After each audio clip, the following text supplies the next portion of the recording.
I still can't believe it. How could I have let it happen? It was just a regular Wednesday night when my life turned into a waking nightmare, one I couldn't shake off no matter how hard I tried.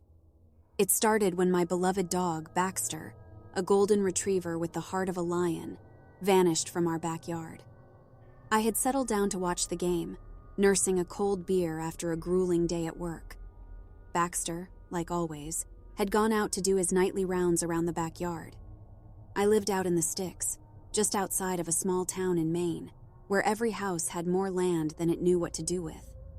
And that night, it felt like there was something else out there, in the darkness beyond our yard, watching. I felt it, but I ignored it. Worst mistake of my life. The game rolled on, and I was sucked into it, oblivious of the passing time. Then I heard it, a high-pitched yelp echoing from outside. A chill ran down my spine. Baxter never made a sound like that. I rushed outside, a sense of dread creeping over me. It was eerily quiet. The backyard was a carpet of darkness, punctuated by the tiny pinpricks of starlight. I called out for Baxter. Nothing. No wagging tail, no excited bark, just an oppressive silence. I rushed around the yard, a flashlight in hand, the beam dancing over the trees and bushes. Nothing. Then, from the corner of my eye, I saw movement by the old oak tree at the end of our property.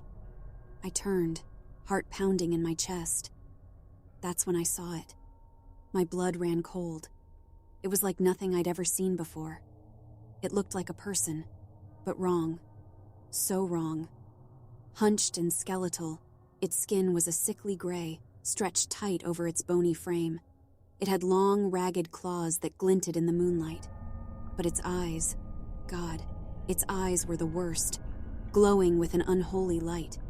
They were fixed on me. In its grip, whimpering softly, was Baxter. I felt like I was trapped in a nightmare, helpless.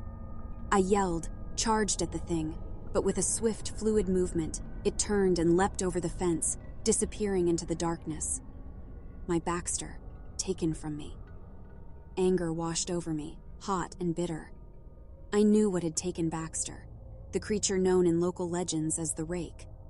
I'd always dismissed the stories as nonsense, tales to keep kids in line. But now, the brutal reality of it stared me in the face. The next morning, I told my story. I was met with hushed silence, then skeptical glances and muted condolences. To them, Baxter was just another pet lost to the wild. But I knew better. I knew what I had seen. I knew what had taken Baxter from me. In the days that followed, I searched for him, trudging through the dense woodland around my property, calling out his name. I found nothing, no sign of Baxter, no sign of the Rake. But I felt it, always, the sense of being watched, of a malevolent presence lurking just out of sight. I couldn't just let it go. I couldn't let Baxter's loss be in vain.